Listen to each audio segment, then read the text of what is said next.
அனைவருக்குமே வணக்கம். சற்று முன் கிடைக்கப்பெற்ற ஒரு மிக மிக முக்கியமான செய்தி ஒன்று வெளியாகி உள்ளது. சற்று முன் ஓபிஎஸ் வேட்பாளர் திடீர் நீக்கம், அதிரடி கைது, இது மாதிரி பார்த்தீங்கன்னா செய்திகள் வெளியாயிருக்கு. ஸோ அதனால் இப்போ ஈரோட்டில் இடைத்தேர்தல் நடக்க போகுது இல்லையா? ஸோ வருகின்ற பிப்ரவரி 5ஆம் தேதி இடைத்தேர்தல் நடக்க போகுது. இதில் பார்த்தீங்கன்னா ஓபிஎஸ் தரப்பிலிருந்து நிறுத்தி வைக்கப்பட்டிருந்த செந்தில் முருகன் அவர்கள் பார்த்தீங்கன்னா அதிரடியாக கைது செய்யப்பட்ட சம்பவம் தான் இப்போ ஓபிஎஸ் தரப்புக்கு பெரும் அதிர்ச்சியை அளிச்சிருக்கு. ஸோ அதனால் ஏற்கனவே பார்த்தீங்கன்னா அதிமுகவிலே 2 வேட்பாளர்களில் நிறுத்தியிருக்கக்கூடிய சூழ்நிலையில் நீதிமன்றத்துக்கே ஒரு புதிய ஒரு வழக்காக தான் பார்த்தீங்கன்னா இதில் இருந்திருக்கக்கூடிய சூழ்நிலையில் பார்த்தீங்கன்னா அதிரடியாக ஓபிஎஸ் தரப்புக்கும் எடப்பாடி பழனிசாமி தரப்புக்கும் சலசலப்புகள் ஏற்படுத்தி இருந்த நிலையில் பார்த்தீங்கன்னா அதிரடியாக அங்கு மிகப்பெரிய ஒரு மோதல்கள் ஏற்பட்டிருக்கு.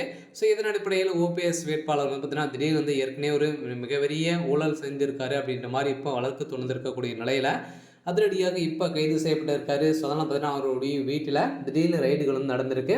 இந்த ரைடின் அடிப்படையில் ஓபிஎஸ் தரப்புலேருந்து பார்த்தீங்கன்னா அதிரடியாக எக்கச்சக்கமான பணங்கள் சிக்கிய சம்பவத்தினால அதிரடியாக இப்போ பார்த்தீங்கன்னா ஓபிஎஸ் தரப்பான வேட்பாளர் செந்தில் முருகன் அவர்கள் பார்த்தீங்கன்னா அதிரடியாக கைது செய்யப்பட்டிருக்காரு. ஸோ இதை பற்றி இந்த வீடியோவில் பார்க்கலாம். ஸோ அதுக்கு முன்னாடி நம்ம சேனலுக்கு இப்போ தான் நீங்கள் முதல் முறையாக வந்திருக்கீங்க அப்படின்னா மறக்காமல் நம்மளுடைய சேனலை சப்ஸ்கிரைப் பண்ணி சப்போர்ட் பண்ணுங்கள். ஸோ வாங்க வீடியோக்குள்ளே போகலாம். ஸோ பார்த்தீங்கன்னா இப்போ ஈரோட்டில் இடைத்தேர்தல் நடக்க போகுது இல்லையா? ஸோ திமுகவுடைய வேட்பாளர் பார்த்தீங்கன்னா எதிர்கட்சி தலைவர்கள் அனைவருமே வேட்புமனு தாக்கல் செய்திருக்காங்க. ஸோ இதை தொடர்ந்து பார்த்தீங்கன்னா விஜய் தரப்பு பார்த்தீங்கன்னா புறக்கணிப்பு, இந்த தேர்தலை எதிர்த்து புறக்கணிப்பு லெட்டர் கொடுத்துருக்காங்க.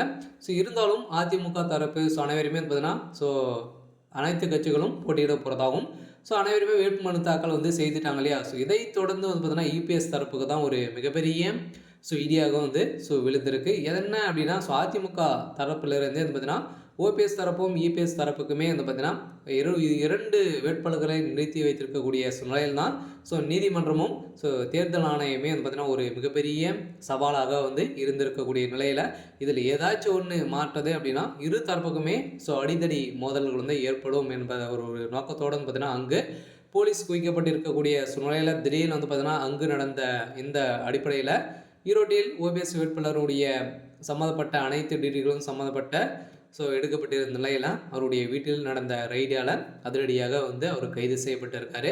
ஸோ அதனால் பார்த்தீங்கன்னா இப்போ எடப்பாடி இபிஎஸ் தரப்பிலிருந்து பார்த்தீங்கன்னா இப்போ ஒரு நபரை நிறுத்தி வச்சுருக்காங்க. ஸோ அதெல்லாம் பார்த்தீங்கன்னா தென்னரசு என்பவர் பார்த்தீங்கன்னா இடைத்தேர்தலில் அதிமுகவுடைய இடைத்தேர்தலில் இபிஎஸ் தரப்பு தான் பார்த்தீங்கன்னா இப்போ நிறுத்தி வச்சிருக்கக்கூடிய நிலையில் இருந்தாலும் வருகின்ற சட்டமன்ற தேர்தலுக்குள்ளே அதிமுகவில் ஒன்றிணைந்தாங்க அப்படின்னா ஒரு மிகப்பெரிய திமுகவுக்கு சவாலாக இருக்கும்.